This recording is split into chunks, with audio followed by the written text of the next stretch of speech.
दोस्तों नमस्कार। आज की बात में मेरे साथ अपने होस्ट और दोस्त प्रशांत कुमार के साथ आज की बात होगी।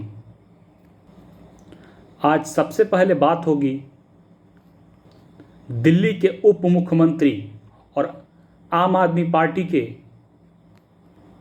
राष्ट्रीय संयोजक और दिल्ली के मुख्यमंत्री अरविंद केजरीवाल के सबसे विश्वासपात्र एवं करीबी नेता और आम आदमी पार्टी में लगभग नंबर 2 की हैसियत रखने वाले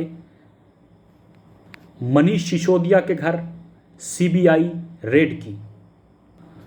वैसे तो अरविंद केजरीवाल अपने आप को कट्टर ईमानदार बताते रहे हैं और उनका जन्म ही भ्रष्टाचार के खिलाफ आंदोलन के रूप में होते हुए एक राजनीतिक पार्टी के सफर में होते हुए हुआ है।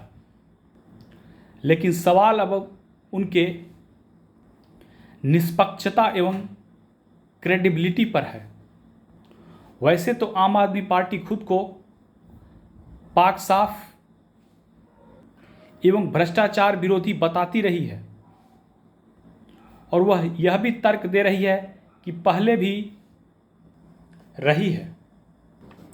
लेकिन आम आदमी पार्टी सवाल उठा रही है कि अरविंद केजरीवाल की बढ़ती हुई लोकप्रियता एवं उसके विस्तार से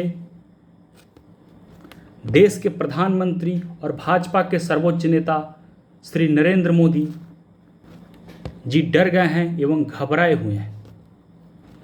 जैसा कि विदित हो कि पिछले दिनों यूपी चुनाव के समय पंजाब में भी चुनाव हुआ था और उस चुनाव में आम आदमी पार्टी ने कांग्रेस को हराकर सत्ता हासिल की थी। यह पहला ऐसा मामला है जब कोई इस समय के तात्कालिक मामलों में जब कोई क्षेत्रीय दल किन्हीं 2 राज्यों में सरकार बनाने में सफल है। जैसा कि विदित हो कि आम आदमी पार्टी ने दावा किया है कि वह गुजरात चुनाव भी लड़ेगी, हिमाचल प्रदेश में भी चुनाव लड़ेगी और पिछले दिनों ही उत्तराखंड में उसे और गोवा में कोई बड़ी सफलता तो नहीं हासिल हुई, लेकिन गोवा में उसे 6% वोट मिला है। आम आदमी पार्टी का यह भी एक सपना है कि वह राष्ट्रीय पार्टी बने।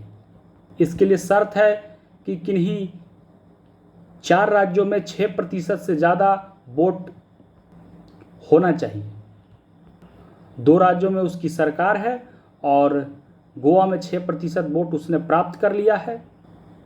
तो अब उसकी कोशिश गुजरात में सफलता प्राप्त करने की है, लेकिन यह मुश्किल नज़र आता है। खैर, इस पर मैं अभी आगे बात करूंगा। लेकिन अभी लोकसभा में संख्या बल से देखें तो आम आदमी पार्टी की 0 सीटें है। एक सीट जो भागवत मान जो भी पंजाब के मुख्यमंत्री नए बने हैं उन्होंने जीती थी। उन्होंने जब मुख्यमंत्री बने तो उस सीट से इस्तीफा दे दिया। उसमें वो उपचुनाव में आम आदमी पार्टी को हार मिली और शिरोमणि अकाली दल उस सीट को जीतने में सफल रहा। इस लिहाज से अभी तो राष्ट्रीय पार्टी का बनना मुश्किल नज़र आता है, लेकिन कोशिश है आम आदमी पार्टी की कि जो कांग्रेस का खाली स्पेस हो रहा है, राजनीतिक स्पेस जो कांग्रेस सिकुड़ती और सिमटती जा रही है, उसे वह भरने की प्रयास करे। आम आदमी पार्टी की अगर आप मजबूती देखें तो वह भ्रष्टाचार के खिलाफ हुए आंदोलन से निकली हुई पार्टी है। लोक लुभावन योजनाएं चलाती है। उसके शिक्षा मॉडल की चर्चा पूरे विश्व में हो रही है। वैसे मैंने यह शिक्षा मॉडल दिल्ली का अभी नहीं देखा है। हो सकता है यह कितना सही हो या गलत हो, यह अलग विषय है। हो सकता हो एक मार्केटिंग भी, इसकी ब्रांड मार्केटिंग भी की गई हो, लेकिन मुफ्त बिजली पानी जैसी जन कल्याण योजनाएं चलाकर केजरीवाल लोकप्रिय जरूर हुए हैं, इसमें कोई दो राय नहीं है। इसका जीता जागता सबूत पंजाब में हुए उपचुनाव है।